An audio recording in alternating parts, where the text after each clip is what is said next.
మహిమ కలుగునుగాక. చెప్పండి గట్టిగా స్తోత్రం చెప్పండి. కాబట్టి కుక్క తింటుంది, తిన్న తర్వాత కక్కుద్ది, కక్కిన తర్వాత మరలా అది తింటుంది. భలే ఉంటుంది కదా, బాగుంటుందా? ఎంత అనేసి ఎలా ఉంటుంది? నదేని బిడ్డలు ఆలోచించండి. కాబట్టి చాలా భయంకరమైనటువంటి పరిస్థితి అది కదమ్మా. నాకు ఎవరి పేర్లు తెలియదు, వాళ్ళ పేర్లే తెలుసు కాబట్టి వాళ్ళు పెద్ద సీరియస్ అయిపోతాం. సో అరగదు ఇలాంటివన్నీ కూడా చెబితే. మంచి చెబితే ఎక్కడ ఉంటుంది? రోజుల్లో మంచికి రోజులు ఉన్నాయా? దేవునికి మహిమ కలుగునుగాక. ఏదో మేనగోళ్ళు చెప్దాం అనుకుంటే కనుక చూసారండి ఎంత కోపం వాళ్ళకి. దేవునికి మహిమ కలుగునుగాక. స్తోత్రం చెప్పండి ఒకసారి గట్టిగా. కాబట్టి మనం అలా ఉండకూడదండి. అప్పుడే దేవుడు మనల్ని దీవిస్తాడు, అప్పుడే దేవుడు మనల్ని హెచ్చిస్తాడు. 29:11 ప్రకారం ఇర్మియా గ్రంథములు రాయబడిన ప్రకారంగా ఆయన మనందరినీ గూర్చేటువంటి ఉద్దేశాలు ఆయనకి బాగా తెలుసు. ఆయన ఉద్దేశాలు ఏంటో తెలుసా? ఇక్కడున్న ప్రతి కుటుంబం, ప్రతి వ్యక్తి నీ యొక్క దాంపత్య జీవితంలో, నీ వ్యాపారంలో, నీ యొక్క ఉద్యోగంలో, నీ స్టడీలో ఆలోచించండి. అన్ని విషయాల్లో కూడా నీవు దీవించబడాలన్నది దేవుని యొక్క ప్రధానమైనటువంటి ఉద్దేశం. మరి అలా దీవెనకరంగా ఉన్నామంటే కనుక ఉండలేకపోతున్నాం మనం. కాబట్టి ఏదో వస్తున్నాం, కూర్చుంటున్నాం, 2 మాటలు వినేస్తున్నాం, వెళ్ళిపోతున్నాం, అదే కాదు దేని బిడ్డలారా. కాబట్టి వింటున్నటువంటి వాక్యాన్ని ఎంతవరకు మనము దాని ప్రకారంగా మనము నడుచుకుంటా ఉన్నాం, దాని ప్రకారంగా మనం జీవిస్తూ ఉంటామన్నాం అన్నది మళ్ళీ మనం పరిశీలన చేసుకుని దేవుని బిడ్డలంగా దేవుని కృపలో విశ్వాసంలో ముందు కొనసాగాలని, దేవుడు సిద్ధపరిచినటువంటి ప్రతి ఆశీర్వాదానికి మనము వారసులుగా ఉండాలన్నది దేవుని ఉద్దేశం కదండి. స్తోత్రం చెప్పండి ఒకసారి, ఇంకా గట్టిగా చెప్పండి. అమూల్యములైన వాగ్దానములు అత్యధికముగా ఉన్నవి, అమూల్యములైన వాగ్దానములు అత్యధికముగా ఉన్నవి.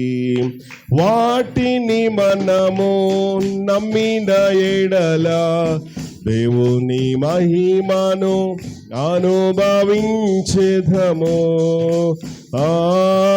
వాటిని మనము పాడదాం. దేవుని మహిమను అందరు కూడా స్వరమెత్తి హల్లెలూయా యెహోవా పాడాలి.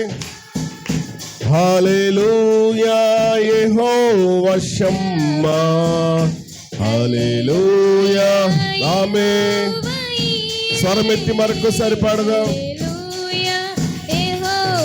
షాలో మరొకసారి హల్లెలూయా యెహోవా,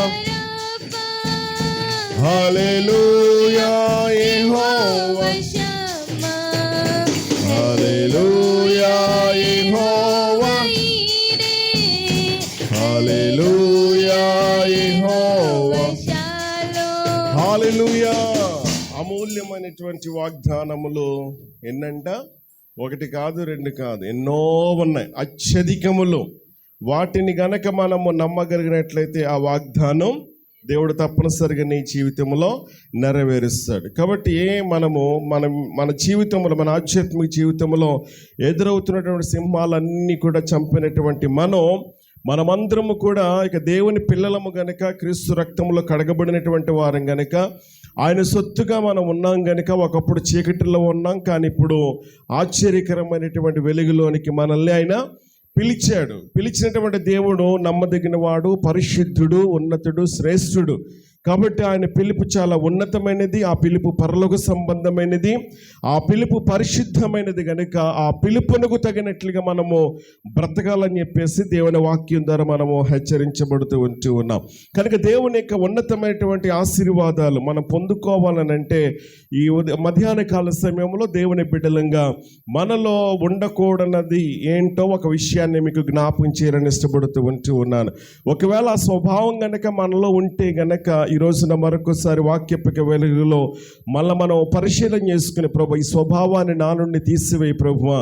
అవును, ప్రతి విధమైనటువంటి నిర్జీవ క్రియలన్నిటిని కూడా విడిచిపెట్టేసి మరి ఆ నిర్జీవ క్రియల విషయమై మారు మనసు పొందేటువంటి కృపణకు దాయిచ్యమని చెప్పేసి ప్రభు సహాయాన్ని మనం కోరుకుందాం. అందరికి తెలిసినటువంటి మాటే ఆదికాండ గ్రంథం 13వ అధ్యాయంలోనికి వద్దాం. ఆదికాండ గ్రంథం 13వ అధ్యాయంలో ఒక మాట మనం చదవటానికి మనం ప్రయత్నించేద్దాం.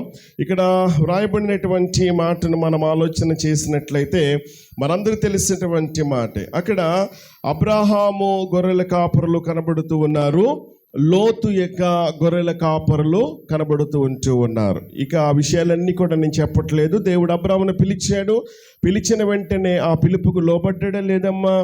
లోబడ్డాడు, విధేయత చూపించాడు. ఇక దేవుడు వారిని అత్యధికముగా ఆశీర్వదించినట్లుగా లేఖనాల్లో మనం చూస్తూ ఉన్నాం. ఒక మాట మనం చదువుదామా? 5వ వచ్చిన భాగాన్ని గనక మనం చదవగలిగినట్లయితే ఈ 13వ అధ్యాయము మొదటి నుండి ఆఖరి వరకు కూడా మనం చదవగలిగినట్లయితే ఎన్నో విషయాలు మనం నేర్చుకోవచ్చు. అయితే 5వ వచ్చిన చూడండి ఒకసారి.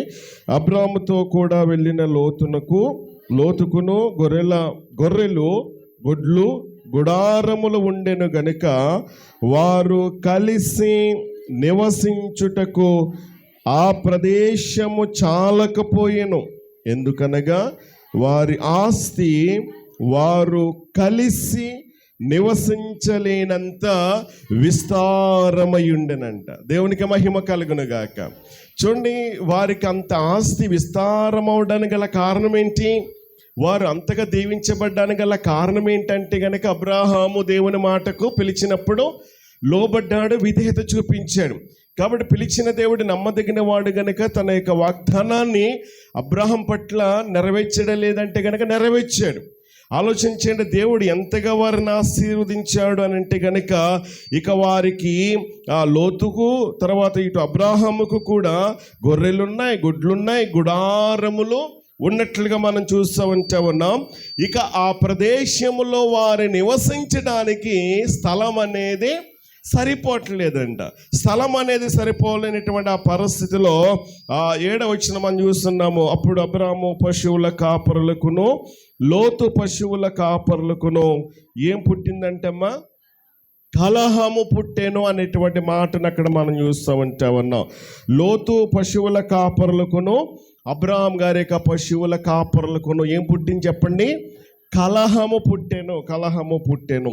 ఇక్కడ ఈ మాటను కనుక మనము జాగ్రత్తగా ఆలోచన చేయగలిగినట్లయితే మరి అబ్రాహాము పశువుల కాపరులకును లోతు యొక్క పశువుల కాపరులకును కలహము, మరో మాటలు చెప్పాలంటే జగడము, మరో మాటలు చెప్పాలంటే గొడవ, లేకపోతే కనుక ఇలాంటి సమస్యలు వారి జీవితాల్లో తలెత్తినప్పుడు అబ్రాహాం ఏం చేశాడు అని అంటే కనుక వెంటనే దాన్ని పరిష్కారం చేసేసాడు. దానిని పరిష్కారం చేశాడు. ఎందుకు అలా పరిష్కారం చేశాడని అంటే కనుక కొన్ని విషయాలు మీకు జ్ఞాపం చేస్తాను. దానికంటే ముందుగా నేను జ్ఞాపం చేయాల్సిన విషయం ఏంటో తెలుసా? అపోస్తలుడైన పౌలు తిమోతికి రాసినటువంటి 2వ పత్రిక 2వ అధ్యాయము 14వ వచ్చిన భాగంలో గనక మనం చదవగలిగినట్లయితే అపోస్తలుడైన పౌలు సంఘాన్ని హెచ్చరిస్తూ, యవనస్తుడైన తిమోతిని హెచ్చరిస్తూ ఎన్నో విషయాలను జ్ఞాపం చేస్తూ హెచ్చరిస్తూ వాటిని పదే పదే జ్ఞాపకం చెయ్యని చెప్పేసి మరి తిమోతిని హెచ్చరిస్తున్నట్లుగా మనం చూస్తూ ఉన్నాం. ఒకసారి చదువుతారమ్మా 2వ అధ్యాయము 14వ వచ్చిన భాగం చూడండి ఒకసారి. 2వ తిమోతి పత్రిక 2వ అధ్యాయము 14వ వచనంలో మనం చదివితే, వినువారిని చెరుపుటకి గాని మరి దేనికి పనికిరాని మాటలను గూర్చి వాదము పెట్టుకొనవద్దని ప్రభువు ఎదుట వారికి సాక్ష్యమిచ్చుచు ఈ సంగతులను వారికి ఏం చేయమంటున్నాడమ్మా? జ్ఞాపకము చేయము అని అంటా ఉన్నాడు. స్తోత్రం చెప్పండి ఒకసారి. వినువారిని చెరుపుటకే గాని మరి దేనికి పనికిరాని మాటలను గూర్చి ఏం పెట్టుకోవద్దంటున్నాడు? వాదం పెట్టుకోవద్దన్నాడు, జగడం పెట్టుకోవద్దంటున్నాడు, వివాదాలు పెట్టుకోవద్దు, లేకపోతే కనుక కలహాలు కలిగి ఉండొద్దు అంటా ఉన్నాడు. ఎందుకు అనంటే కనుక నేను జ్ఞాపం చేస్తాను. పౌలు గారు ఏం చేస్తా ఉంటా ఉన్నాడు? తిమోతిని హెచ్చరిస్తూ లేక సంఘాన్ని హెచ్చరిస్తూ అనవసరమైనటువంటి పనికిరానటువంటి మాటల గురించి ఏం చేయొద్దు, మీరు వాదము పెట్టుకోవద్దు. కాబట్టి వారిని గూర్చి సాక్ష్యం ఇస్తూ ఉన్నాను, ప్రభు ఇతను మిమ్మల్ని హెచ్చరిస్తూ ఉంటా ఉన్నాను, ఈ విషయాలను జ్ఞాపకం చెయ్యి అని చెప్పేసి అంటా ఉన్నాడు. ఫిలిప్పీ రాసిన పత్రిక 2వ అధ్యాయము 14వ వచనంలో కూడా మనం చదవగలిగినట్లయితే అపోస్తలుడైనటువంటి పౌలు ఫిలిప్పీ రాసిన పత్రిక 2వ అధ్యాయము 14వ వచన భాగం కూడా ఒకసారి చూడండి. ఒకసారి 2వ అధ్యాయం 14వ వచనం మనం చూస్తూ ఉంటా ఉన్నప్పుడు, మీరు మూర్ఖమైన వక్రజనము మధ్య నిరపరాధులను, నిష్కలంకులను, అనింద్యులనైన దేవుని కుమారులగునట్లు. ఆలోచన చేయండి, దేవుని కుమారులుగా మనం ఉన్నాము గనుకనే మనం ఏం చేయాలో తెలుసండి, సనుగులను, సంశయములను మాని సమస్త కార్యములను ఏం చేయాలంటమ్మా, ఏం చేయాలంట, సమస్త కార్యములను చెయ్యాలి. ఏం చెయ్యాలి, మనం సనుగులను అన్నీ కూడా మానివేసి మనం ఏం చేయాలనంటే కనుక సమస్త కార్యాలను చక్కటి రీతిలో చేయాలి, లేకపోతే కనుక ప్రేమతో చేయాలి. ఎందుకో తెలుసా, అట్టి జనము మధ్య మనం ఎలాగున్నామనంట, జీవవాక్యమును చేత పట్టుకొని కనుక మనము ఏం చేయాలి తెలుసండి, అందువలన నేను వ్యర్థముగా పరుగెత్తలేదని, నేను పడిన కష్టము నిష్ప్రయోజనము కాలేదనియు క్రీస్తు దినమున నాకు అతిశయ కారణము కలుగును. కాబట్టి జ్యోతుల వలె మనం కనబడాలంటే గనక మనలో ఏముండాలి చెప్పండి, మనలో ఏముండాలనంటే కనుక కలహాలు ఉండకూడదు, గొడవలు ఉండకూడదు, వివాదాలు ఉండకూడదు కదండి. కాబట్టి మనలో ఏముండకూడదు చెప్పండి, ప్రేమ కలిగి ఉండాలి. అందుకే ఇందాక సేవకురాలు జ్ఞాపకం చేశారు, నిర్జీవ క్రియలను విడిచిపెట్టేయమంటా ఉన్నాడు. నిర్జీవ క్రియలు ఏంటో 4 విషయాలు జ్ఞాపకం చేశారు. దాన్ని కూడా నేను బేస్ చేసుకుని ఇక నా వాక్యంలోనికి వెళ్తాను, జాగ్రత్తగా వినండి. ఇక్కడ అబ్రాహాము పశువుల కాపరులకును లోతు యొక్క పశువుల కాపరులకున్న వివాదం పుట్టింది కదా, గొడవ వచ్చింది, కలహం వచ్చినప్పుడు అబ్రాహాము గారు వెంటనే పరిష్కరించేశాడనమాట. ఎందుకు పరిష్కరించాడనంటే గనక ఒక విషయాన్ని మీకు జ్ఞాపకం చేస్తాను. 13వ అధ్యాయము 18వ వచనములు మనం చూద్దాం. 13:8 వచనం. కాబట్టి అబ్రాహాము, మనము బంధువులము గనుక నాకు నీకును నా పశువుల కాపరులకును నీ పశువుల కాపరులకును కలహం ఉండకూడదు. మరొకసారి చూడండి, ఒకసారి మనము ఎవరమంట, బంధువులము గనుక ఏముండకూడదు, మనకు కలహం అనేది ఉండకూడదు. స్తోత్రం చెప్పండి ఒకసారి గట్టిగా, వినండి జాగ్రత్తగా.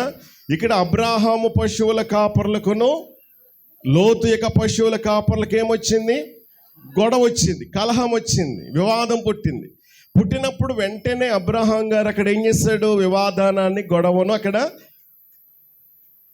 పరిష్కారం అనేది చూపించాడు. దాని గల కారణాల్లో ఒక కారణం ఏంటి తెలుసా, అబ్రాహాం అన్నారు, మనము బంధువులము. చెప్పండి ఎవరము, చెప్పండి ఈ మాట, మనం ఎవరము, బంధువులము. మనం కూడా ఇప్పుడు ఎవరు చెప్పండి, బంధువులమే. ఏ రక్తము చేత బంధువులము, క్రీస్తు రక్తము చేత మనం అందరం కూడా బంధువులం. క్రీస్తు రక్తము చేత మనందరిని కూడా దేవుడు ఏం చేశాడు, ఆయనలో ఐక్యపరిచాడు. క్రీస్తు రక్తము చేత మనందరినీ కూడా ఒక కుటుంబస్తులుగా చేశాడు. ఇప్పుడు మనము మన తండ్రి ఎవరనంటే కనుక ఆయనైతే మనం అందరము కూడా ఆయనకి ఎలా ఉన్నామనంటే కుమారులుగా, కుమార్తెలుగా మనం ఉంటా ఉన్నాం. ఇప్పుడు చూడండి, రకరకాల సంప్రదాయాల్లో నుంచి, రకరకాల కుటుంబంలో నుంచి, రకరకాల పద్ధతుల్లో నుంచి, రకరకాల ఆచారాల్లో నుంచి దేవుడు మనల్ని ఏం చేశాడనంటే గనక ఈ యొక్క కుటుంబములోనికి దేవుడు మనల్ని ఏం చేశాడు, పిలుచుకున్నాడు, ఒక కుటుంబస్తులుగా చేశాడు. ఒకప్పుడు మన సంప్రదాయాలేంటి, ఒకప్పుడు మన కట్టుబాటులేంటి, ఒకప్పుడు మన విధానం ఏంటి, దేవుని దగ్గరకు రాకముందు ఎలా ప్రవర్తించాము. కానీ ఇప్పుడు మన యొక్క ప్రవర్తన ఎలాగుంటా ఉంది అని అంటే కనుక మనం ఎవరు అనంటే కనుక ఇప్పుడు మనం అందరము కూడా ఒక కుటుంబస్తులమే, ఒక రక్తము చేత మనం కడగబడిన వారు. మనం అందరము కూడా, మనందరికీ కూడా ఒకే తండ్రి ఉన్నాడు, ఒకే బాప్తిసం ఉంది. అందులో ఏమాత్రం కూడా సందేహము లేదు. కాబట్టి ఇప్పుడు చూడండి, ఒకే తండ్రి అయితే కుమారులుగా కుమార్తెలుగా ఉన్న మనం నిత్యముగా మనము దీవించబడాలనంటే గనక మనలో ఉండకూడదు ఏంటి చెప్పండి? కలహం ఉండకూడదు. మనలో ఏముండకూడదు చెప్పండి? అంటే ఏముండాలి మనలో? ప్రేమ కలిగి ఉండాలి కదా. అందులో నిర్జీవ క్రియల్లో ప్రేమ కలిగి ఉండమని చెప్పేసి జ్ఞాపం చేశారు కదా. దేవునికి మహిమ కలుగును గాక. ఏముండాలి చెప్పండి? ఎందుకు ఉండాలి అనంటే గనక మనము బంధువులము కాబట్టి. నిజంగా మరి ఒకరినొకరు ప్రేమించగలుగుతున్నారా?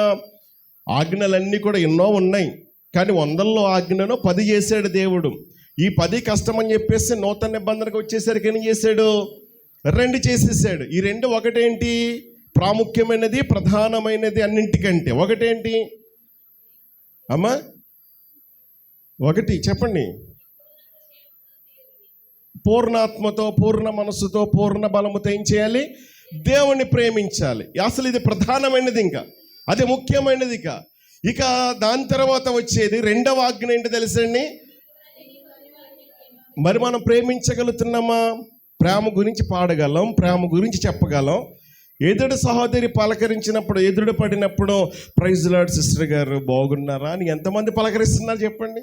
అసలు ఒకరికొకరు వందనాలు చెప్పుకుంటారు. వచ్చిన తర్వాత వస్తారు, కూర్చుంటారు, ప్రార్థన చేసుకుంటారు, వెళ్ళిపోతారు మళ్ళీ, అంతే కదా. మీ పక్కన ఎవరున్నారో చేతులు జోడించి ప్రైజ్ లార్డ్ సిస్టర్ బాగున్నారా అని చెప్పేసి ప్రార్థన చేసుకున్న తర్వాత పలకరించే వాళ్ళు ఎంతమంది ఇక్కడ ఉన్నారు? ఎవరైనా అలాంటి వాళ్ళు చేయొత్తున్న ఒకసారి. ఉన్నారంట. దేవునికి స్తోత్రం. దేవుడు మనం చూస్తూ ఉన్నాడు, మనం ఏం చెప్తున్నాం ఇప్పటికి కదండి. కాబట్టి నా దేని బిడ్డలారా, ప్రేమ ఉంటే చేస్తావు. నువ్వు ప్రేమ లేనిది ఏం చేస్తావు? ఈ రోజున దేవుని ప్రేమ ఉంటే గనక, దేవుని మీద ప్రేమ అనేది ఉంటే గనక ఈ రోజున మందిరం ఇంత ఖాళీగా ఉండునా? అవునా? ఆలోచించండి. వారికి దేవుని మీద ప్రేమ లేదు. అంటే మీకు ప్రేమ ఉంది కాబట్టే మీకు పనులు లేవా? పనులు ఉన్నాయి. అయినప్పటికీ వాటన్నిటిని ప్రక్కన పెట్టి కొంతసేపు దేవుని సందులు గడపాలి, నిత్యంగా నేను దీవించబడాలన్న ఆసక్తితో వచ్చారు. నిత్యంగా మీ ఆశను దేవుడు చూస్తూ ఉన్నాడు. మీ ఆశకు తగినట్లుగా దేవుడు మీ యొక్క కోరికలు ఆయన ఏం చేస్తూ ఉంటాడో నెరవేరుస్తాడు. దేవునికి మహిమ కలుగును గాక. హల్లెలూయా. కాబట్టి ప్రేమ కలిగి ఉండాలి. అందుకని ప్రేమ కలిగి ఉండడానికి ప్రయాసపడండి అంటూ ఉన్నాడు. కొన్ని సంఘాల్లో గొడవలు ఉంటాయి, అల్లర్లు ఉంటాయి. గతించిన దినాల్లో మా ఊర్లోనే సనీటి పిల్ల ఒక ఆయన ఏం చేశాడో తెలుసండి, కొన్ని లక్షలకి చచ్చే అమ్మేశాడంటే ఆయన మహానుభావుడు. ఎంత దౌర్భాగ్యమైన పరిస్థితి అండి. ఆలోచించండి. సంఘం ఎవరిది? ఆలోచించండి. సంఘానికి మూలపదం ఏంటనమాట? ఎక్లేషియా అన్నారు కదండి. ఎక్లేషియా అంటే ఏంటి అర్థం? Called out, to be called out అంటే లోకంలో నుంచి పిలువబడ్డామంటే. ఎక్కడి నుంచి? లోకంలో నుంచి. ఒకప్పుడు మనం కూడా ఎక్కడున్నాం? లోకములో ఉన్నాం. లోకములో రకరకాల సంప్రదాయాలు ఉంటే ఈ వాక్యమైనటువంటి వల చేత లోకంలోనికి మనల్ని విసిరాడు. ఆ వల విసిరినప్పుడు ఆ వాక్యానికి ఏదో ఒక వాక్యానికి పట్టబడ్డ మనం అందరం కూడా కదండి. ఆయన కూడా ఆ వలకి పట్టబడ్డాడు, నాగరాజు గారు. ఆయన వాక్యమైన వల విసిరినప్పుడు, ఎవరో వల విసిరినప్పుడు మొత్తం మీద ఒక మాటకు వలలో పడ్డాడు. ఇప్పుడు వలలో పడినటువంటి ఆయన్ని ఈ సంఘం అనేటువంటి, లేకపోతే కనుక మంచి చేపలు పడితే చెడ్డ చేపలు పడతాయి కదండి. మంచి చేపలేమో బుట్టలు వేసుకుంటాడు, చెడ్డ చేపలన్నీ కూడా పాడేస్తాడు. ఇప్పుడు మంచి చేపగా ఉన్నటువంటి ఆయన్ని బుట్టలు వేసుకున్నాడు. ఇప్పుడు బుట్ట అంటే ఎవరో తెలుసా? సంఘం అన్నమాట. సంఘములో వేసుకున్నాడు. ఆ సంఘములో ఉన్నటువంటి రోజు నుండి కూడా మంచి చేపగానే బ్రతుకుతూ ఉన్నాడు, అనేకులకు ఆశీర్వాదకరంగా ఉన్నాడు. దేవునికి మహిమ కలుగును గాక. అలా అందరం కూడా అలాగే పట్టబడ్డాం. మరి మంచి చేపలాగా నువ్వు బ్రతకాలనంటే కనుక సంఘములో ఏం కలిగి ఉండడానికి ప్రయాసపడాలి? ప్రేమ కలిగి ఉండడానికి ప్రయాసపడాలి. ప్రేమ కలిగి ఉండడానికి నువ్వు కష్టపడాలి. ప్రేమ అనేది ఉంటే గనక ప్రశ్నిస్తావా? ప్రశ్నిస్తావా? ఎన్నిసార్లు నువ్వు దైవజన్ని ప్రశ్నించి ఒకసారి గుర్తు చేసుకోండి. ప్రార్థించలేనప్పుడు, ఒకసారి మర్చిపోయినప్పుడు, ఏదైనా సందర్భంలో ఆయన మా గురించి ఎందుకు గుర్తుంటుందిలేండి. ఇప్పుడు వచ్చినటువంటి వారికంటే, ముందు వచ్చిన వారికంటే ఇప్పుడు వెనకాల వచ్చిన వారు రకరకాలుగా అంటాం కదండి. ఆ విషయంలో మీకు చెప్పాల్సిన పని లేదనుకోండి, అందులో మీరు డిగ్రీలు చేసిన వాళ్ళు. దేవునికి మహిమ కలుగును గాక. ఇప్పుడు మాకు పాస్టర్ మేమంటే కానీ పట్టింపు లేదండి, గుర్తు లేదండి. అసలు నీకుందా పట్టింపు? పాస్టర్ గారు అయ్యో నా కోసం ఏమండి రేయింబగులు కన్నీరు కాచేటువంటి ఒక ఆయన కూడా ఉన్నాడు. నా బిడ్డల కోసం కన్నీరు కాచి ఉపవాసం ఉండి ప్రార్థించేటువంటి ఒక దైవజనుడు నా కోసం ఉన్నాడు. మరి ఎంతవరకు నువ్వు గుర్తిస్తా ఉన్నావు? నీ సేవకుడికి వచ్చే శ్రద్ధ నీకుందా? నువ్వు ఎలా దీవించబడతావు? ఆలోచించండి. ఇవన్నీ కూడా చేయకపోతే కనుక, నీ దాసుని నువ్వు ప్రేమించకపోతే, పట్టించుకోకపోతే, ఈ కుటుంబ ఆశీర్వాద కూడికలు వచ్చినది మాత్రాన నువ్వు దీవించబడవు. మన ఇంటికి వచ్చి పోవచ్చినటువంటి వాడు ఎలాంటి వాడు తెలుసా అండి? భక్తి గల దైవజనుడు. అందుకని ఇల్లు కట్టేసింది. ఆలోచించే, ఇల్లు కట్టిన తర్వాత ఫోన్లో ఏదో రకంగా ఉంటాడులే, ఏదో ఒక చాప పడేద్దామైన మొక్కని అనుకున్నదా? లేదు. ఏం కావాలో సమస్యను కూడా సిద్ధం చేసిందండి. సిద్ధం చేసింది కనుకనే ఆమె అడగలేదు. అడగకుండగానే దేవుడు ఆమె ఆశను దేవుడు ఏం చేశాడో తెలుసా? నెరవేర్చాడు. మనుష్య రీతిగా చెప్పాలనంటే గనక అసలు ఆమె గర్భం దాల్స్తుంది, కుమారుని కంటదన్న ఏ ఆశ లేదు. ప్రవక్త అలా చెప్పినప్పుడు, అయ్యో అలా ఎందుకు చెప్పావు? డాక్టర్లు ఆల్రెడీ రిపోర్ట్ ఇచ్చారు, ఇక నా గర్భాన బిడ్డలు పుట్టరని చెప్పేసి. కానీ మరలా వచ్చేసరికి నీకు కావుగిట్టిన ఒక బిడ్డ ఉంటాడని చెప్పేసి దైవజనుడు మాట చెప్పాడు. దైవజనుడు మాట ప్రకారంగానే దేవుడు జరిగించాడు. నా దేవుని బిడ్డలు ఆలోచించేయండి. ఈ రోజున ఆ ప్రేమ అనేది ఉంటే కనుక నీవు ఖచ్చితంగా నీకు పట్టింపు అనేది ఉంటుంది. ప్రేమ లేదు కాబట్టి పట్టించుకోవట్లేదు. అందుకని నిజమైన ఆశీర్వాదాన్ని పొందుకోలేకపోతూ ఉన్నాం. ప్రేమ అనేది ఉంటే అన్నీ చేస్తాం మనం, సనగం గొనుక్కోము మనం. అన్నీ ఇచ్చినప్పటికీ కూడా ఇంకా పళ్ళల్లో ఉంటా ఉంది, ఇంకా గొంతుకులోకి కూడా వెళ్ళలేదు, కడుపులోనికి వెళ్ళకుండానే వాళ్ళు ఏం చేస్తావు తెలుసా? ఏమి ఇచ్చావు నువ్వు మాకు, ఏం చేస్తావు అని చెప్పేసి సనిగారా లేదా, గొనుగారా లేదా? ప్రేమ అనేది ఉంటే గనక అంతగా శ్రేష్టమైన ఆహారం తింటా ఉంటుంటే, అమ్మ స్తోత్రం చెప్పండి ఒకసారి. అంత శ్రేష్టమైన ఆహారం తింటా ఉంటుంటే, ప్రభువా ఇలాంటి ఆహారమా నీవు మాకు ఇచ్చావు, ఇలాంటి అద్భుతమైనటువంటి రీతిలోనే మీరు మమ్మల్ని నడిపించారు. పగులు మేఘస్తంభం, రాత్రి అగ్నిస్తంభం. ఒక్కసారి ఊహించండి, ఎంతమందికి మరి అంత కూలింగ్ దేవుడు ఏర్పాటు చేశాడండి. ఆలోచించండి, అది మామూలు విషయమా? మేము వేసుకున్నటువంటి బట్ట మాసిపోలేదు, చెప్పులకి కాళ్ళకి వేసుకున్నటువంటి ఆ చెప్పులు అంటే ఏం కాలేదంట. అంటే వారు ఎదుగుతున్న కొద్దీ ఏమైపోయింది చెప్పండి? అద్భుతం కాదా?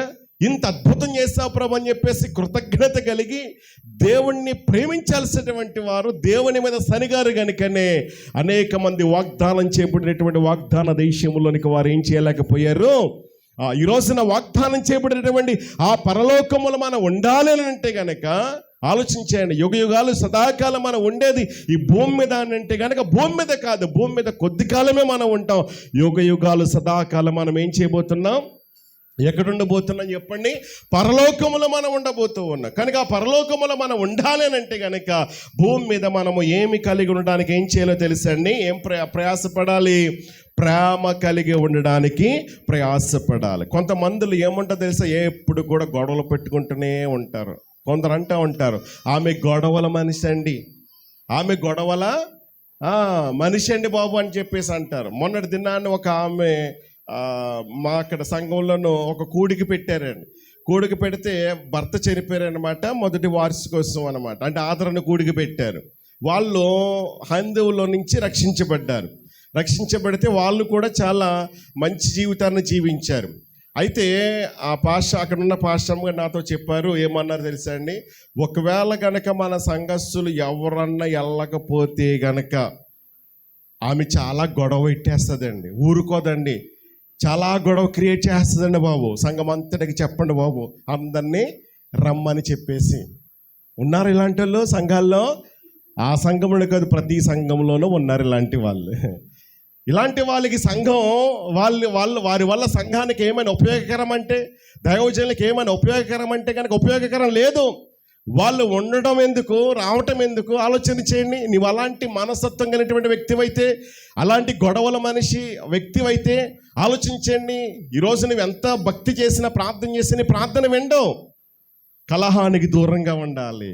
కలహానికి దూరంగా ఉండటం నరులకు ఘనత అని దేవుని వాక్యం సెలవిస్తామంటామంది. కలహప్రియులు ఎక్కడ ఉంటారో తెలుసా అండి? పరలోక రాజ్యంలో ఉంటారు కదా. ఉంటారా? గొడవలు ఆడేవారు ఎంతసేపు పరలోకంలో ఉంటారా? వారు ఉంటారు. మరి ఎవరు ఉంటారు? ప్రేమ కలిగినటువంటి వారు ఉంటారు. దేవునికి మహిమ కలుగును గాక. అపోస్తలుడైనటువంటి పౌలు గారు అంటున్నారు కదా, సమాధాన బంధము చేత మనం అందరము కూడా ఐక్యతను కాపాడుకున్నట్టుకు ప్రేమ కలిగి ఉండడానికి మనం ఏం చేయాలంట? ప్రయాసపడాలంట. దేవునికి మహిమ కలుగును గాక. హల్లెలూయా. కలహపడుట అనేది ఎవరి క్రియ తెలుసండి? ఎవరి క్రియ? దుష్టుని క్రియ అది కదా. అందుకని లేఖనాలు మనం చదువుతున్నప్పుడు 1 యోహాను పత్రిక 3వ అధ్యాయం 12వ వచనం మనం చదివితే, మనము కయ్యను వంటి వారమై ఉండకూడదు అంట. ఎవరిలాగా ఉండకూడదు అంటే అమ్మా, ఎందుకు? కయ్యను ఎవడి సంబంధి? వాళ్ళ సంబంధులందరూ గట్టిగా మంచి స్తోత్రం చెప్పండి. మంచి స్తోత్రం. హల్లెలూయా. Very good. బాగా వింటున్నారు మీరు వాక్యం, చాలా బాగా వింటున్నారు. చెవులు గలవాడు సంఘములతో నేను కయ్యను వంటి వాడిని కాదండి బాబు అన్న వాళ్ళు చేతున్నా సరే. దేవునికి మహిమ కలుగును గాక. మనము కయ్యను వంటి వారమై. ఎందుకు? వాడు దుష్టుని సంబంధంట. వాడు ఏం చేశాడనిసి తన సహోదరుని చంపేను అనే మాట మనం చూస్తామంటామన్నా. అంటే వాడి క్రియలేమో బాగున్నాయి, వీడి క్రియలేమో, వాడి అర్పణేమో దేవుడు అంగీకరించాడు, వీడి అర్పణ దేవుడు అంగీకరించలేకపోయేసరికి ఏ కారణం చేత దేవుడు నా అర్పణ అర్పించలేదో, ఒకవేళ నా తమ్ముని మీద నా సోదరుని మీద ఏదైనా ద్వేషమో అసూయ నాలో ఉందా, ఒకవేళ నేను ఏదైనా తప్పు చేసేనా, ఆ తప్పును తెలుసుకుని దేవుని సందులో పశ్చాత్తాపడి మరొకసారి దేవుని దగ్గరికి సరైనటువంటి హృదయంతో రావలసినటువంటి కయ్యను ఆ రీతిగా చేయలేదో మరేం చేస్తున్నాడో తెలుసండి? అసూయతో పగతో ఏం చేశాడు? సొంత సోదరునే చంపేశాడు. అందుకనే అలాంటి ఆ వ్యక్తిలాగా మనము ఉండకూడదని చెప్పేసి దేవుని యొక్క వాక్యం చేత మనము ఇది నాన్న హెచ్చరించబడుతూ ఉన్నాం. కాబట్టి దేవుని యొక్క వాక్యములు మనం చదివితే కనుక మూర్ఖుడు లేకపోతే కనుక ఈ కొండెగాడు, వివాదాలు పెట్టేటువంటి వాడు, గొడవలు పెట్టేటువంటి వాడు, లేకపోతే కనుక ఇతరుల గురించి చెడ్డగా మాట్లాడేటువంటి వీరందరూ కూడా ఎలాంటి వారు అంటే కనుక వారు దేవునికి ఇష్టలా అంటే కనుక, దేవునికి పిల్లలంటే కనుక దేవుని పిల్లల వారు ఏమాత్రం కూడా కాదు. మనమందరం ఎవరమో దేవుని పిల్లలం కనుక మనలో ఏముండకూడదు చెప్పండి అమ్మ? కలహాలు ఉండకూడదు. మనలో ఏముండాలి ఇప్పుడు చెప్పండి? ప్రేమ అనేది ఉండాలి. ప్రేమలో మనం ఏం కావాలి? దినదినము వృద్ధి పొందాలి. ప్రేమతో మనం కార్యాలు చేయాలి. ఆ ప్రేమ అనేది ఉంటే గనక గొడవలు వస్తాయా? ప్రేమ అనేది కుటుంబంలో ఉన్న గొడవలు రావు, సంఘంలో ఉన్న గొడవలు రావు. ప్రేమ ఎక్కడ లోపిస్తూ ఉంటుందో, ప్రేమ ఎక్కడైతే లోపంగా ఉంటుందో, తక్కువగా ఉంటుందో అక్కడ ఏముంటాయి చెప్పండి? గొడవలు ఖచ్చితంగా ఉంటాయి. కాబట్టి మనం ఈ ప్రశాంత ప్రార్థనా మందిరంలో ఉన్నటువంటి మనం అందరము కూడా ఏమి కలిగి ఉండడానికి ప్రయాసపడాలా? ప్రేమ కలిగి ఉండడానికి మనం ప్రయాసపడాలి. ప్రేమతో మనము చేయాలి. ప్రేమతో సమస్తాన్ని కూడా మనము చేసేటువంటి వారంగా ఉండాలి. అందుకనే మనము కలహానికి ఎలా ఉండాలి చెప్పండి? దూరంగా ఉండాలి. అందుకని అబ్రాహాం గారు ఏమన్నా తెలుసా? అమ్మా అయ్యా ఇదిగో మనము బంధువులము. ఎవరిని బట్టి దేవుడు లోతును ఆశీర్వదించాడు అమ్మా? ఎవరిని బట్టి అంటే కనుక అబ్రాహాముని బట్టే కదా. అబ్రాహాముని పిలిచాడా దేవుడు? లోతుని పిలిచాడా? మరి పిలిచేటవాడు పిలుపుకు లోబడింది ఎవరు? మరి ఎవరికి మాట ఇచ్చాడు దేవుడు? అంతగా దీవిస్తానని చెప్పేసి వారు కలిసి నివసించలేనటువంటి ఆ నేల భూమి సరిపోవట్లేదనంటే, వారి గొర్రెలకు సరిపోవట్లేదంటే, వారు అంతగా దీవించబడ్డారని అంటే కనుక ఒక్కడిని బట్టే కదా. ఇప్పుడు చూడండి, అబ్రహాము గారు ఎలాగ అనొచ్చు కదా, ఇదిగో లోతు నన్ను బట్టే నీకు ఈ రోజు నీ ఆస్తి, నన్ను బట్టే నీకు ఈ రోజు నీ ఘనత, నన్ను బట్టే నీకు ఈ రోజు నీ సమస్యను వచ్చింది, కాబట్టి ఈ రోజున ఎందుకు నీకు నా యొక్క పశువుల కాపులతో నువ్వు గొడవడుతూ ఉంటావన్నావు అని చెప్పేసి అబ్రహాము మరోలాగా ప్రతీకారం చేసే అవకాశాలు కూడా ఉన్నాయి, చెయ్యొచ్చు కూడా. కానీ గొడవ వచ్చినప్పుడు వెంటనే అక్కడ ఏం చేస్తాడో తెలుసా అండి? పిలిచి ఇదిగో మనము బంధువులము, మనం బంధువులం కనుక మనలో ఏముండకూడదు? గొడవలు ఉండకూడదు. ఎందుకు గొడవలు ఉండకూడదు తెలుసా అండి? అక్కడ వ్రాయబడిన మాటను కనుక మనం ఆలోచించగలిగినట్లయితే రెండో అంశంలోనికి మనం వస్తూ ఉన్నాము. చూడండి, అక్కడ ఎవరున్నారంట? ఆ కాలమందు కనానీయులు, పెరిజ్జీలు ఆ దేశములో కాపురముండిరి అనేటువంటి విషయం అక్కడ మనకు అర్థమవుతా ఉంటా ఉంది. అంటే మన చుట్టూ ఎవరున్నారు అంటే కనుక అన్యజనులు ఉన్నారు, దేవుణ్ణి ఎరగినటువంటి వారు ఉన్నారు, దేవుని ప్రేమను తెలుసుకోలేనటువంటి వారు ఉన్నారు. ఒకవేళ దేవుని బిడ్డలంగా మనమే గనక గొడవ పడుతూ ఉంటుంటే, మనము కొట్టుకుంటా ఉంటుంటే, మనము తిట్టుకుంటా ఉంటుంటే, మనలోనే గనక దేవునికి ప్రేమ అనేది, సమాధానం అనేది గనక లేకపోతే గనక ఇతరులకి మనం ఏమైపోతామో తెలుసండి, లోకువైపోతూ ఉంటాం. ఇతరులు మనల్ని ఏం చేస్తారో తెలుసా, చిన్న చూపు చూస్తూ ఉంటారు, తక్కువ అంచనా వేస్తూ ఉంటారు. వీరి దేవుని బిడ్డలయ్యుండి కూడా ఈ రోజున ఇలా వారు మాట్లాడుతూ ఉన్నారు, ఇలా వారు ప్రవర్తిస్తూ ఉన్నారు, ఇలా గొడవలాడుతూ ఉంటా ఉన్నారు, దేవుని నామాన్ని అవమానపరుస్తున్నారని చెప్పేసి వారు అలా చెప్పుకుంటా ఉంటుంటే ఆ అవమానం ఎవరికో తెలుసా, దేవునికి. కాబట్టి మనల్ని బట్టి దేవునికి ఏం రాకూడదు చెప్పండి, అవమానం అనేది రాకూడదు. మనల్ని బట్టి దేవునికి ఏమి రావాలి, ఘనత రావాలి, దేవునికి మహిమ కలుగును గాక. మనల్ని బట్టి, మన ప్రవర్తన బట్టి దేవుని నామం మహిమపరచబడాలి తప్ప ఎక్కడ కూడా మనల్ని బట్టి, మన ప్రవర్తన బట్టి, మన బ్రతుకును బట్టి దేవుని నామం ఎక్కడ కూడా ఎట్టి పరిస్థితుల్లో ఏం కాకూడదు చెప్పండి అమ్మా, అవమానపరచబడకూడదు. అందుకే దేవుడు అంటున్నాడు, నిన్ను బట్టి నా నామం ఎక్కడ దూషించబడతా ఉంది, ఎక్కడ దూషణ పాలవుతా ఉంటా ఉంది, అన్యజనుల మధ్యలో. అందుకే అబ్రాహాము అన్నారు, అయ్యా మనము బంధువులము, చుట్టూ వీరున్నారు, కానానీయులు ఉన్నారు, పెరిజ్జీలు ఉన్నారు, ఇంకా అనేకమైనటువంటి అన్యజనులు ఉన్నారు, వారి మధ్య మనము ఒక ప్రత్యేకమైనటువంటి వారంగా ఉండాలి అని చెప్పేసి అబ్రాహాము గారు ఏం చేస్తారు తెలుసండి, వెంటనే ఆ గొడవను అక్కడికక్కడే పరిష్కారము చేసినట్లుగా మనం చూస్తూ ఉన్నాం. కాబట్టి అలా గనక మనము చేయకపోతే గనక చులకనవుతాం. అంత మాత్రమే కాకుండా ఇదే అవకాశం తీసుకొని శత్రువు అయినటువంటి అపవాది మన మీద ఏం చేస్తాడో తెలుసండి, దాడి చేస్తాడు. దాడి చేసే అవకాశాలు చాలా ఉంటాయి. వాడు మనల్ని దోచుకుంటాడు, వాడు మనల్ని సర్వనాశనం చేస్తాడు. అందుకనే అపవాదికి మీరు చోటు ఇవ్వద్దు. దేవుని వాక్యానికి మీ హృదయంలో ఏం చేయాలి చెప్పండి, చోటు ఇవ్వాలి. మనం మాదిరికరమైనటువంటి క్రైస్తవులుగా మనం ఉండాలి. అందుకని దేవుడు చెబుతున్నాడు కదా, మత్తయి సువార్త 5వ అధ్యాయంలో మనం చదివితే 14 నుంచి కొన్ని వచనాలు చదువుతారా ఒకసారి, త్వరగా ముగిస్తానిక సమయం అవుతూ ఉంది. మత్తయి సువార్త 5వ అధ్యాయం 14 నుంచి కొన్ని వచనాలు చదువుదాం, 16 వరకు.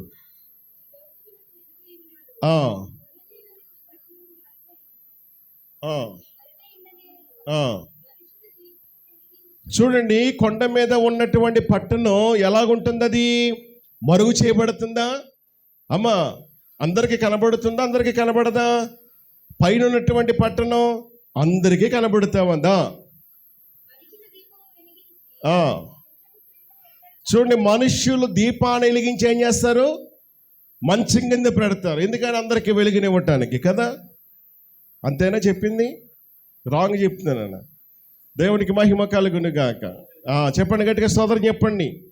మనుషులు దీపాన్ని వెలిగించి ఏం చేస్తారు తెలుసండి, దీపస్తంభం మీదనే పెడతారు తప్ప కొంచెం కిందనో మంచం కిందనో పెడతారా? పెట్టరు. ఎందుకని? అందరికి వెలిగినివ్వాలనంటే గనక ఖచ్చితంగా ఆ దీపస్తంభం ఎక్కడ ఉండాలి, దీపస్తంభం మీదనే ఆ దీపం ఉండాలి. ఆ దీపస్తంభం మీద ఉన్నటువంటి దీపం వెలుగుతూ ఉండాలి. ఇప్పుడు నీవు నేను కూడా లోకానికి ఎలాగున్నాం, మీరు లోకానికి వెలుగై ఉన్నారు. ఇప్పుడు వెలుగుగా ఉన్న మనం అందరము కూడా ఎలా ఉండాలి, దీపస్తంభం మీద పెట్టినటువంటి దీపంలాగా వెలుగుతూ ఉండాలి, మండుతూ ఉండాలి, ప్రకాశిస్తూ ఉండాలి. మనం వెలుగుతూ అనేక మందిని ఏం చేయాలి, వెలిగించేటువంటి వారంగా ఉండాలి. మనం ప్రకాశిస్తూ అనేక మందిని మనం ఏం చేయాలి. మీరు వాక్యం వినట్లేదు ఎవరు కూడా, పిల్లలు చెప్పేనా, ముగించేనా, కూర్చోనా, వాక్యం చెబుతూ ఉంటాడు, మీ పని మీరు చెప్పుకుంటాడులే అన్నట్టుగాను. అంత అశ్రద్ధ అయితే ఎలాగా, సీరియస్నెస్ ఉండాలి వాక్యం పట్ల. కాబట్టి ఈరోజు ఈ కోడికలు పని పాట లేక ఏర్పాటు చేయలేదండి. దైవజనుడికి ఏమి పని పాట లేక ఏర్పాటు చేయలేసామా? ఆలోచించండి. దేవుడు పిలిచాడు, పిలిచినటువంటి ఆయన నమ్మదగినవాడు. కనుక తన యొక్క పిలుపుకు లోబడి ఎంత కష్టమైనా ఎంత శ్రమైనా అక్కడి నుంచి వచ్చారు. అయ్యి బాబు, మీ అన్నయ్య గారు బండి మీద వచ్చి అంత దూరం అండి, మాకు ఆ రంగంపేట నుంచి ఎక్కడో సామాలకోట అవతలండి, అంత దూరం ఉంటుందండి బాబా. ఒక్కసారి నైట్ వచ్చాము, మళ్ళీ వెళ్ళాము, మళ్ళీ ఇప్పుడు వచ్చాము, మళ్ళీ ఇప్పుడు వెళ్తాము, అయ్యి బాబు అని వేస్తాం అన్నారు. మరి రోజు పైగా బండి మీద కార్లు కాబట్టి ఏం తెలియలేదు మాకు. ఎంత కష్టపడతామన్నారు. ఇప్పుడంటే రోడ్లు వేసారు కాబట్టి కాస్త సుఖం వచ్చింది బండికి, ప్రాణానికి, అన్నయ్య గారి ప్రాణానికి. ఆలోచించండి, తార్ రోడ్డు కాబట్టి చక్కగా సాఫీగా వచ్చేస్తామన్నారు. ఆ రోజుల్లో అంటే రోడ్లు వేయకముందు మట్టి రోడ్లు, ఎలాంటి తిప్పలు పడ్డారో, ఎలాంటి యాక్సిడెంట్లు అయినాయో, ఎలాంటి ప్రమాదం నుంచి దేవుడు తప్పించాడో ఆలోచించండి. మొన్న కూడా భయంకరమైన ప్రమాదం నుంచి తప్పించాడంటే ఈరోజు నువ్వు దీవించబడడంలో దేవుడికి ఒక ప్రణాళిక ఉన్నది. కనుకనే ఆలోచించి తన దాసుని బ్రతికింపజేసి ఈరోజు నీ కొడుకు నీ కోసం ఏర్పాటు చేసే ఏదో టైంపాస్కి వచ్చామని చెప్పేసి వాక్యం చెబుతా ఉంటుంటే వారితోటి వీరితోటి పనికిరాని పనికిమాలిన ముసలామ ముచ్చట్లు ఎందుకు నీకు? కుదురుగా దేవుడి వాక్యాన్ని వినకుండగా ఆలోచించండి. లేచి మధ్యలో ఎందుకు వెళ్ళాల్సిన పని నీకు? కాబట్టి వాక్యాన్ని వినండి. చెప్పేటువంటి మీ అంత జ్ఞానం నాకు లేకపోయినా ఏదో పరిశుద్ధాత్మదేవుడు నాకు ఇచ్చినటువంటి ఆ ప్రత్యక్షతను బట్టి కొన్ని మాటలు చెబుతున్నాం. మీకు తెలుసు, చెప్పగలరు బాగా, పాడగలరు బాగా. కాబట్టి నేర్చుకోండి అమ్మా. దేవుడికి మహిమ కలుగునుగాక. మనం ఎవరమో తెలుసండి, కొండ మీద ఉన్న పట్టణంలాగా ఉండాలి. అలా ఉండలేకపోతున్నావు గనుకనే దేవునికి ఉన్నత ప్రణాళిక నీకు అర్థం కావట్లేదు, దేవునికి చిత్తానికి అర్థం కావట్లేదు, దేవుని యొక్క ఉద్దేశానికి అర్థం కావట్లేదు. ఈ రోజున జ్యోతుల్లాగా ఉండగలుగుతున్నావా? అలా వెలుగులాగా ఆ వెలుగు నీలో ప్రకాశింపనిస్తూ ఉన్నావా? మనమే చీకటి సంబంధాలుగా ఉంటే గనక ఇక అనేకులకు మాదిరికరంగా ఎలా ఉండగలుగుతున్నావు? చుట్టూ ఉన్నారా లేదా, గమనిస్తున్నారా లేదా? చుట్టూ వారు గమనిస్తూ ఉన్నప్పుడు దేవుని బిడ్డలంగా మనం ఇంకెంత జాగ్రత్తగా ఉండాలి, ఇంకెంత భద్రంగా మనం కాపాడుకోవాలి. ఆలోచించండి నా దేవుని బిడ్డలారా. చుట్టూ మనల్ని గమనిస్తూ ఉన్నారు కనుకనే అబ్రహాము అన్నారు, మనము బంధువులము, ఒకటి మన చుట్టూ వీరందరూ ఉన్నారు, వారి ఎదుట మనము లోకు కాకూడదు, వారు మనల్ని చిన్నచూపు చూడకూడదు, వారు మనల్ని తక్కువ అంచనా వేయకూడదు. ఎప్పుడు క్రైస్తవులంటే దేవుని బిడ్డలంటే ఇలాంటి వారే. మందిరానికి వెళ్ళారు, పాటలు పాడారు, ఇప్పుడు వచ్చిందా గొడవలు పెట్టుకుంటారు, అల్లర్లు పెట్టుకుంటారు. ఇప్పుడు వెళ్ళొచ్చింది అమ్మాయి, వెళ్ళొచ్చింది భర్త మీద ఎగురుతూ ఉంటుంది, నోరేసుకుని నోరంతా పాడేసుకుంటుంది. ఎందుకు మందిరానికి రావటం? ఇంటికి వెళ్ళిన తర్వాత భార్యగా నీ నోరు అదుపులో ఉంటుందా? ఆలోచించండి. భర్తగా నువ్వు అదుపులో ఉంచుకుంటున్నావా? కుమార్తెగా, కుమారుడుగా, తల్లిగా, తండ్రిగా ఉంటున్నావు. నీవు ఎంతవరకు అదుపులో ఉండగలుగుతున్నావు? దేవుని బిడ్డలంగా మనము దేవుని సొత్తండి, మనము దేవుని బిడ్డలం కనుక మనం మాదిరికరంగా ఉండాలి. అలా మాదిరికరంగా ఉంటేనే ఈ కుటుంబ ఆశీర్వాద కోడికలో నిశ్చయంగా నీ కుటుంబాన్ని దేవుడు ఆశీర్వదిస్తాడు. ఎంతమంది కుటుంబాలు గొడవలండి, కలహాలండి, జగడాలండి. ఆలోచించి ఒకే కుటుంబంలో ఉంటారు. ఆలోచించండి. ఒకరికొకరు మాట్లాడుకుంటారంటే కనుక మాట్లాడుకోరు, ఒకరికొకరు పడుతుందంటే కనుక పడదు. ఆలోచించండి. పచ్చగడ్డి మీద భయంకరంగా త్రాసుపాములాగా లేస్తూ ఉంటారు. చెప్పొచ్చావులే, నేను సంపాదిస్తున్నాను, నీ వల్ల ఒక్క పైసా నాకు అమ్మా ఉపయోగం ఉందా? ఏంటి నువ్వు ఎగురుతావన్నా, కూర్చో, ఏదో ఒక ముద్ద పాడేస్తాను, తిను. లేరా? ఉన్నారు చాలామంది కూడా. చుట్టూ గమనిస్తారండి, నీ చుట్టూ ఉన్నటువంటి వారు గమనిస్తారు. ఇప్పుడే ఈ కుటుంబ ఆశీర్వాద కూడికలు అంటమ్మా, ఇల్లొచ్చింది, భర్త మీద చూడండి ఎలా కేకలేస్తుందో, బిడ్డలను చూడండి ఎలాగా నోరేసుకుని అరిచేస్తుందో గయ్యాలి అంటున్నారా? మళ్ళీ గమనిస్తూ ఉంటారని ప్రతి వారు కూడా. కనుక మాదిరికరంగా మనం ఉండాలా వద్దమ్మా? మాదిరికరంగా మనం ఉండాలి. ఎందుకో తెలుసా? మనము కొండ మీద ఉన్న పట్టణం ఎలాగైతే మరుగు చేయబడలేదో మనం ఆ రీతిగా మరుగు చేయబడం. అసలు క్రైస్తవులు అంటేనే క్రీస్తును పోలి అనుసరించేవారే కదా. క్రైస్తవులు అంటేనే క్రీస్తును అనుసరించేటువంటి వారు, వెంబడించేవారు కనుక ఆ మాదిరి నీవు కలిగి లేకపోతే కనుక ఎట్లా? పౌలు గారు అన్నారు కదా, నేను క్రీస్తును పోలి నడుచుకుని వచ్చిన ప్రకారము మీరును నన్ను పోలి నడుచుకోండి అన్నాడు. పౌలు గారు అంటున్నారు కదా, తిమోతి రాసిన పత్రిక 4వ అధ్యాయం మొదటి పత్రిక 4:12 మనం చదివితే, ఇదిగో యవనుడా, నీ యవనం బట్టి ఎవడు కూడా నిన్ను తృణీకరింపనివ్వకుండగా మాటల్లో, ప్రవర్తనలో, విశ్వాసములో, అన్ని విషయాలు కూడా పరిశుద్ధతలో విశ్వాసులందరికీ కూడా నీవు ఎలాగుండాలో తెలుసండి, మాదిరికరంగా ఉండమని చెప్పేసి దేవుని యొక్క వాక్యం హెచ్చరిస్తామంటా ఉంది. కాబట్టి మనము కలహానికి ఎలాగుండాలో చెప్పండి, దూరంగా ఉండాలి. ఎందుకు దూరంగా ఉండాలి అని అంటే గనక మనము చెప్పండి, ఒకటి బంధువులము. మనం ఎవరని చెప్పండి, ఒక కుటుంబస్తులము. చూడండి, ఒక కుటుంబస్తులు కాకపోతే ఆలోచించండి, నిజంగా అయ్యగారు ఎంతసేపు ఈయన గురించి చెప్పుకుంటున్నాడేమో అనుకుంటారేమో, మరోలాగా అనుకోవద్దండి. ఆయన ఎక్కడ, మేమెక్కడ, లేకపోతే కానీ సైనిటి పెళ్ళి ఎక్కడ, ఆ వెనకాల ఉన్నారు ఆయన సోదరి ఎక్కడ, గతించిన దినాల్లో నాకు ఒంట్లో కూడా బాగాలేనప్పుడు, చిన్న సిజరింగ్ అయినప్పుడు మరి వాళ్ళు వచ్చి నా దగ్గర ఉండి సమస్యను కూడా ఒక దైవజనుడు అని చెప్పేసి ఒక కుటుంబస్తులుగా అనుకొని వచ్చి సేవ చేశారు. ఆలోచించండి, రావాల్సిన పని ఏంటి, వాళ్ళకి చేయాల్సిన పని ఏంటి, ఎక్కడి నుంచో వచ్చాడు సేవ చేసుకోవడానికి, సేవ చేసుకుంటాడులే నాకేంటి సంబంధం అని అనుకున్నారంటే కనుక అనుకోలేదు. ప్రేమ ఉన్నది కనుకనే వారు చేయగలుగుతా ఉన్నారు. అంటే మాకు లేదనుకుంటున్నారంటే పాస్టర్ గారు అనుకుంటారేమో, ఉందండి, మీకు ఎందుకు లేదండి, ఒక్కొక్క గురించి నాకు తెలియదా, తెలుసు. అయితే ఈ కుటుంబ ఆశీర్వాద కొడుకులు మీ ప్రేమ ఇంకా ఏం కావాలి?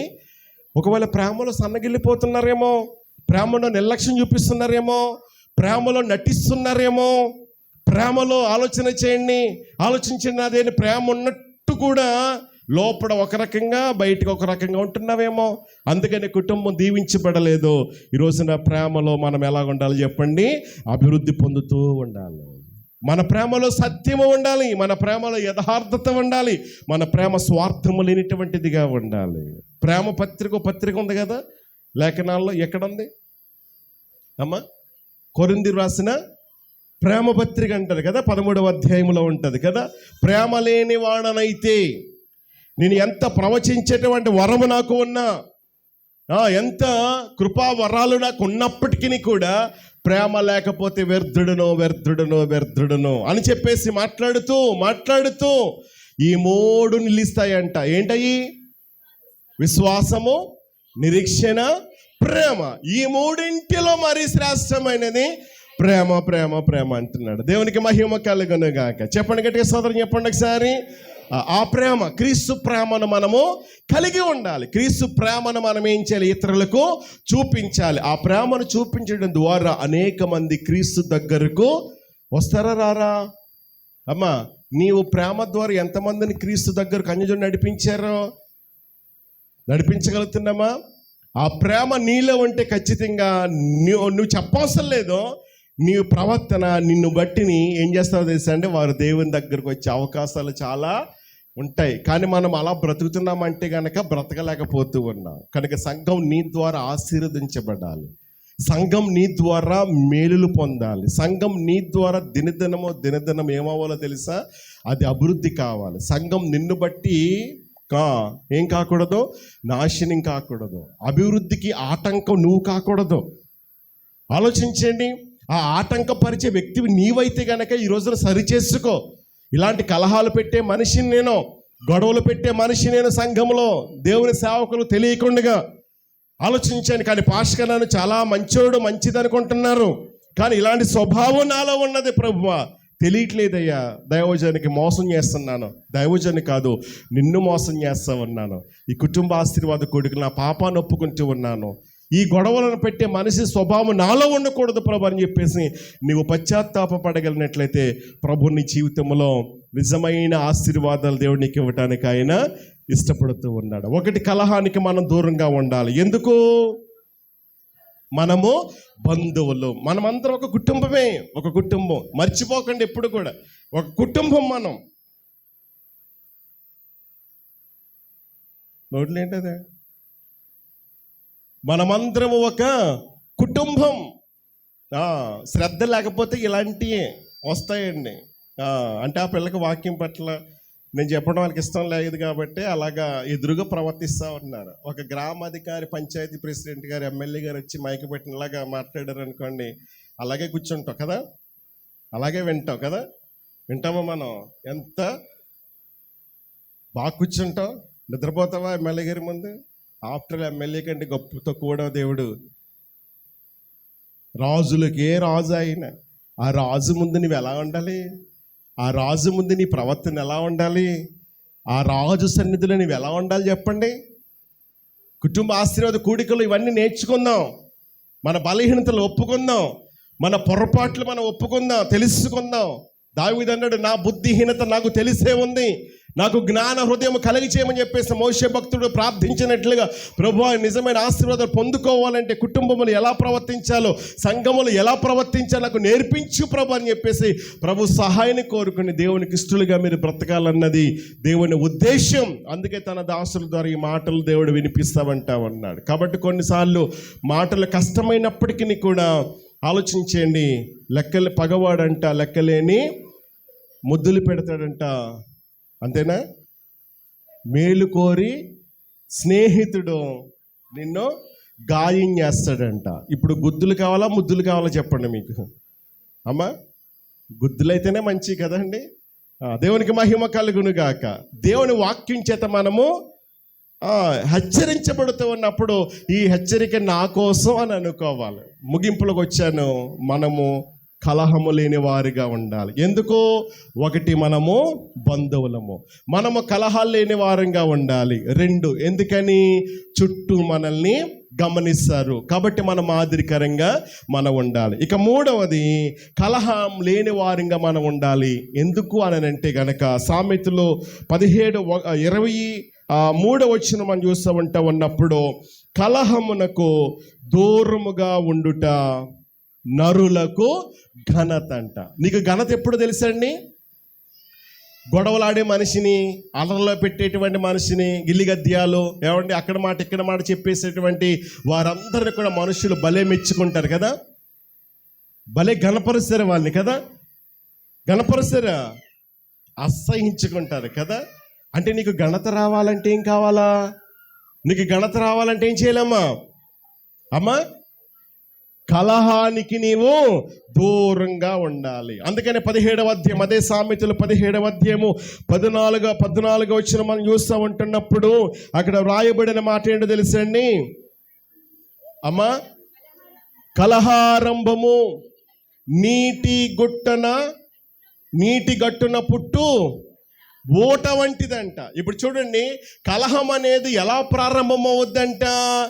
నీటి గట్టున పుట్టేటువంటి చూడండి, ఆ నీటి గట్టున పుట్టే ఆ ఓటను బట్టి నేల చిన్నగా ఏమవుద్ది? బెజ్జాలు వస్తాయి కదండి, పగులుతూ ఉంటుంది కదా. ఇప్పుడు అది కాస్త ఏమైపోద్ది అలాగా. అంటే వివాదం అనేది, గొడవలు అనేది, కలహం అనేది పెద్దదిగా కాకముందే ఏం చేయాలనంటే కనుక వెంటనే దాన్ని మనం ఏం చేయాలా? పరిష్కరించుకోవటం మనం నేర్చుకోవాలి. ఎందుకు అనంటే కనుక గొడవలు కలిగి ఉండటం, వివాదం కలిగి ఉండటం దేవునికి ఇష్టమైనది కాదు. నీకు ఘనత ఎప్పుడు అనంటే కనుక వీటన్నిటికీ కూడా నీవు దూరముగా ఉన్నప్పుడు. 25వ అధ్యాయము సామెతల 8వ వచనం కూడా ఒకసారి చదువుతారమ్మా? 25వ అధ్యాయం 8వ వచనం కూడా ఒకసారి చదువుతారా? సామెతల గ్రంథం.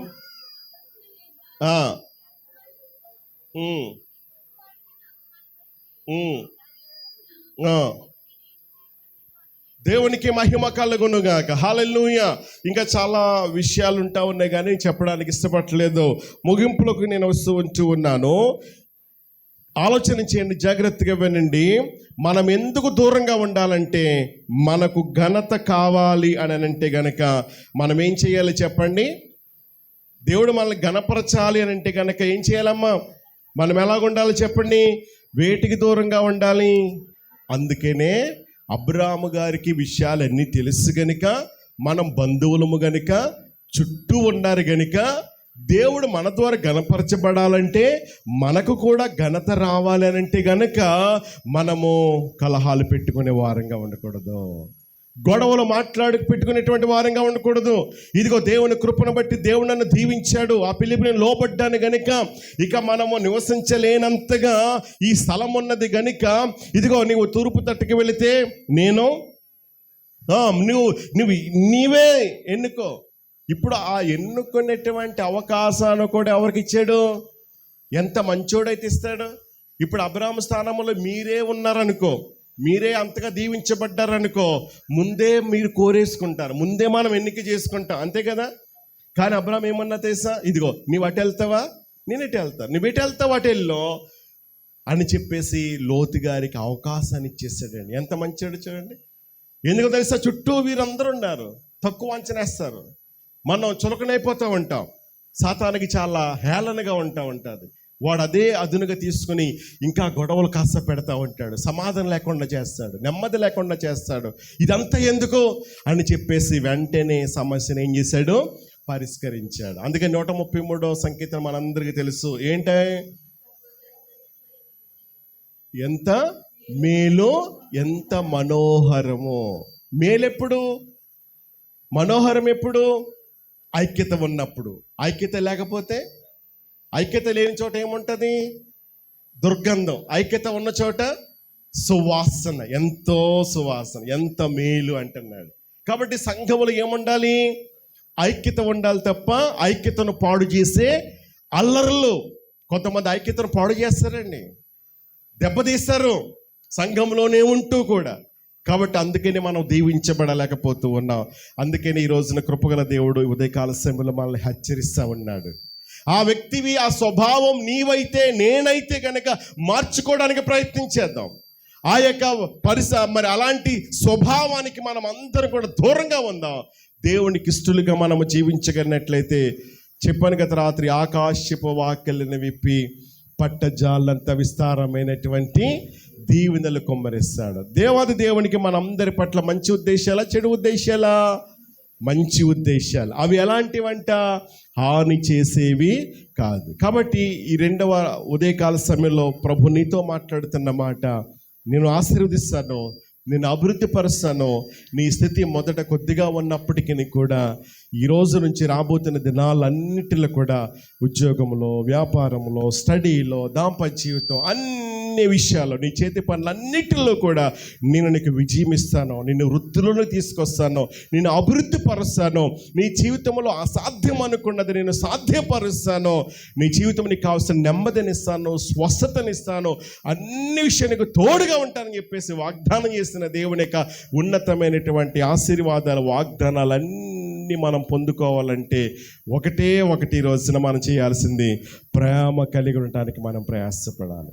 ప్రేమ అనేది ఉంటే కనుక సంతోషముతో మందిరానికి వస్తావు, సంతోషముతో నీవు ఇస్తావు, సంతోషముతో దైవజనుడు చెప్పినటువంటి మాటకు నీవు తిరుగుబాటు చేయకుండా, అయ్యా మేమున్నామండి, మీరు చెయ్యండి, మీ వెనకాల మేముంటామని చెబుతా ఉంటాం.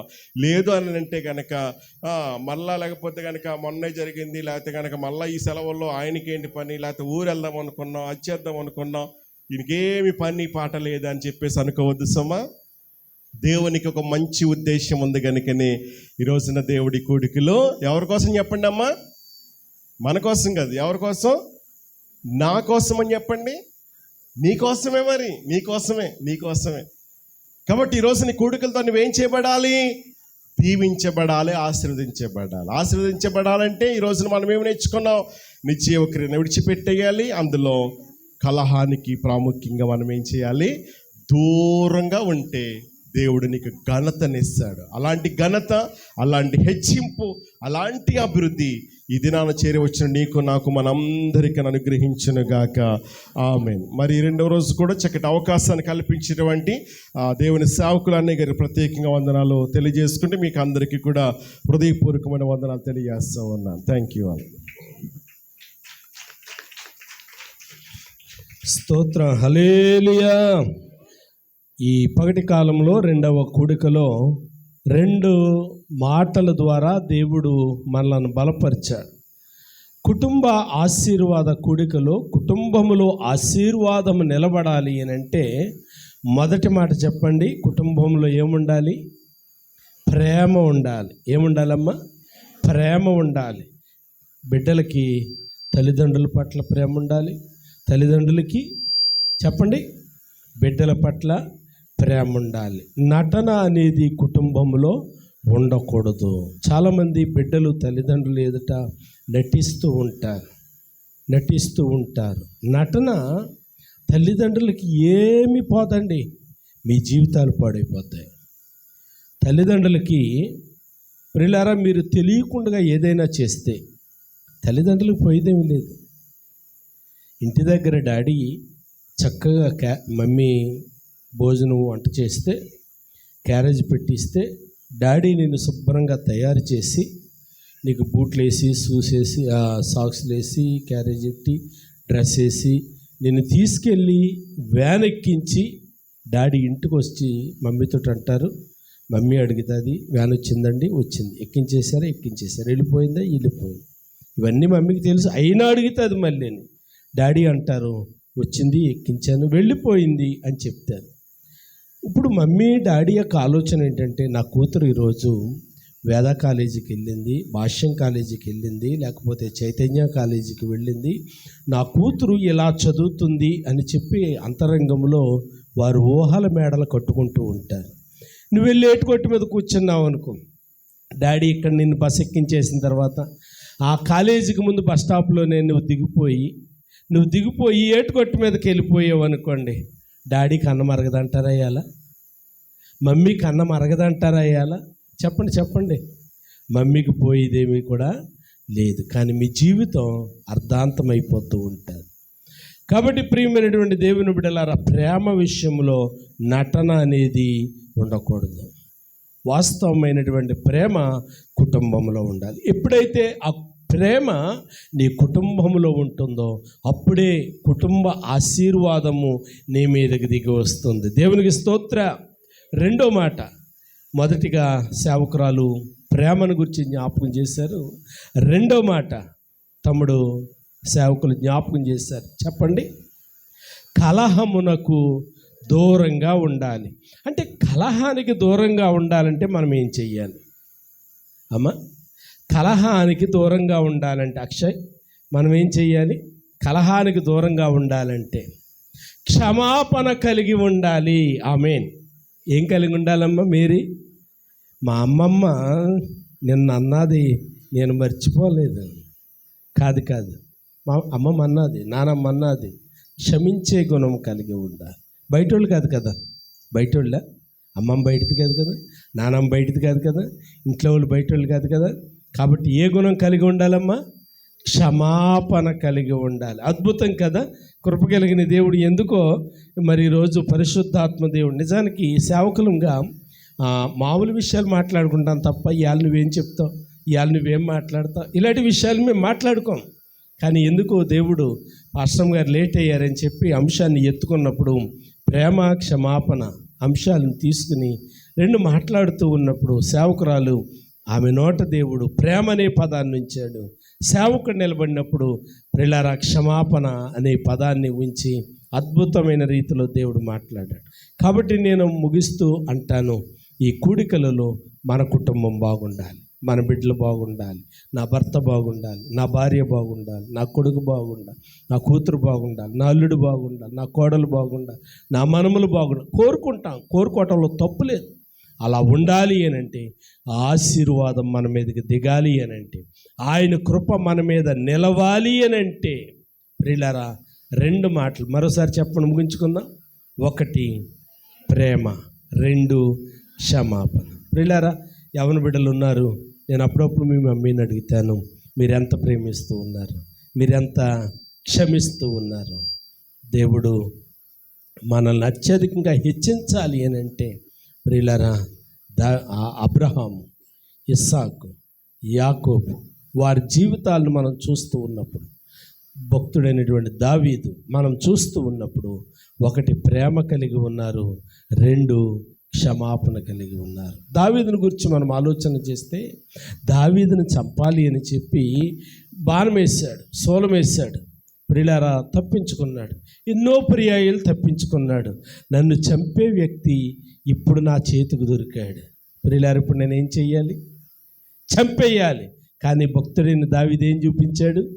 ప్రేమ చూపించాడు కదమ్మా, ప్రేమ చూపించాడు. ప్రియులారా ఇంకెవ్వరు లేరు ఆ గుహలో, అంతే కదమ్మా, ఇంకెవ్వరు లేరు, దెబ్బకి చంపేయచ్చు. కానీ అంట ఉన్నాడు, లేదు ప్రేమ. నేను ఇక్కడ ప్రేమించినట్లయితే దేవుడు నా కుటుంబాన్ని ప్రేమిస్తాడన్నాడు. ప్రియులారా, ప్రేమ చూపించాడు. నిజంగా దావీదు పొందుకున్న అభిషేకం కానీ ఆశీర్వాదం కానీ మనము వర్ణించలేము. కాబట్టి ప్రియమైనటువంటి దేవుని బిడ్డలారా, దేవుని యొక్క సన్నిధిలో, దేవుని యొక్క గ్రంథములో వ్రాయబడినట్లుగా ఇద్దరు సేవకులు మనకిచ్చిన అద్భుతమైన ఉపదేశము, ఒకటి ప్రేమ, రెండు క్షమాపణ. ఈ కూడికలు నీ కుటుంబానికి లేక నీకు దీవెనకరంగా ఉండాలి అని అంటే ఈ రెండు మాటలను నువ్వు మోసుకుని వెళ్ళాలి ఇంటికి. ఏ మాటలమ్మా? ఈ రెండు మాటలు మోసుకుని వెళ్ళాలి.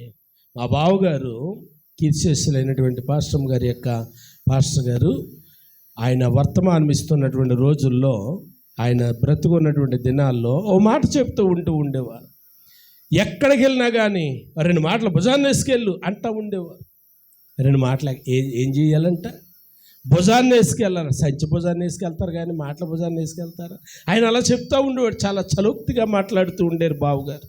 ఓ రోజు ప్రియులారా ఉపమానం చెప్పారు. ఓ దిక్కున బుర్రకథ జరుగుతుందంట. ఈ కథ బుర్రకథ జరుగుతుందంట. ఆ కథ వినడానికి అనేకులు చేపలట్టుకుని పీటలట్టుకుని వెళ్ళారట, కూర్చున్నారట. ఆ బుర్రకథ ఇంకా స్టార్ట్ అవ్వలేదంట. అందులో ఒక ఆయన బుర్రకథ తిందామని వెళ్ళాడంట. పగలంతా ఆకు తీశాడంట. పేరమంతా అలసిపోయిందేమో, అయినా కానీ ఆశ అంటే బుర్రకథ తినాలని వెళ్ళాడట. బుర్రకథ తినాలని వెళ్తే ఇప్పుడు ఇలా బుర్రకథ ఆలస్యమైపోతుందంట. ఇంకా ప్రారంభం కాలేదు. ఇతనికి శరీరం అలసిపోయిందేమో, నిద్ర వస్తుందంట. నిద్ర వస్తుంటే అనుకుంటున్నాడంట, ఇంకా వాళ్ళు స్టార్ట్ చేయలేదు, ఆలస్యం అవుతుంది, ఒక్క కునికేద్దాం అనుకున్నాడట. ఏమనుకున్నాడు?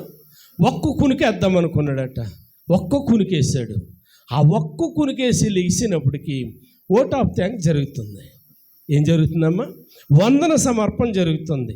ఆ వందన సమర్పణలో ఆ బుర్రకథ ఏర్పాటు చేసిన ఆసామి చెప్తున్నాడంట, అమ్మా మీరు అందరూ వచ్చారు వందనాలు అన్నాడంట.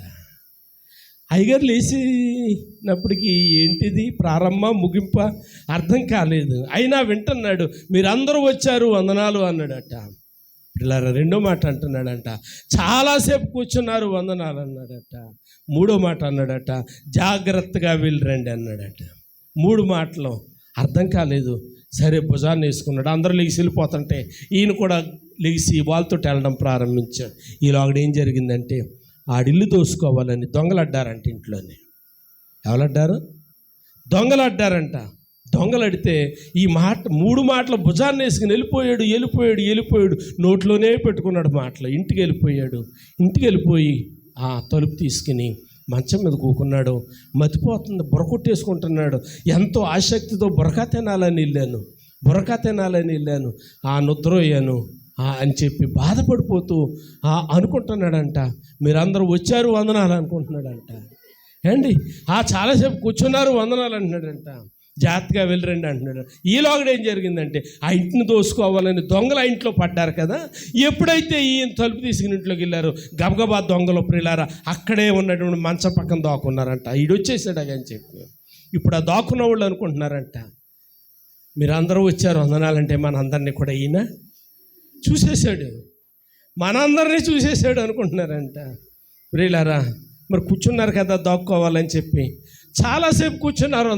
ఊరు నాయన మనం రావటము చూశాడు, కూర్చోవటము చూశాడు, ఇంకెందుకురా బాబు ఇంకేం కూర్చుందాం అనుకుంటున్నారంట. ఇంతలో అంటున్నాడంటే జాగ్రత్తగా వెళ్ళరండి అంటున్నాడంట. ఎప్పుడైతే జాగ్రత్తగా వెళ్ళరండి అన్నాడో ఇక ప్రియులారా ఆయన నుంచి మనం ఏం పట్టుకెళ్ళలేమని చెప్పి ఆయన ఎదురుగానే లేచి వెళ్ళిపోయాడు. నేను చెప్పే మాట ఏంటంటే, మూడు మాటలు నేర్చుకున్నాడు. 3 మాటలు ఆ రోజు తన ఇంటిని కాపాడుకున్నాడు. దేవునికి మహిమ కలుగును గాక. మరి మీరేం మోసుకెళ్తున్నారు ఈరోజు? ప్రేమ, క్షమాపణ 2 మాటలు మీ ఇంటికి మోసుకొని వెళ్ళాలని నేను ప్రేమతో మనం చేస్తూ ఉన్నాను.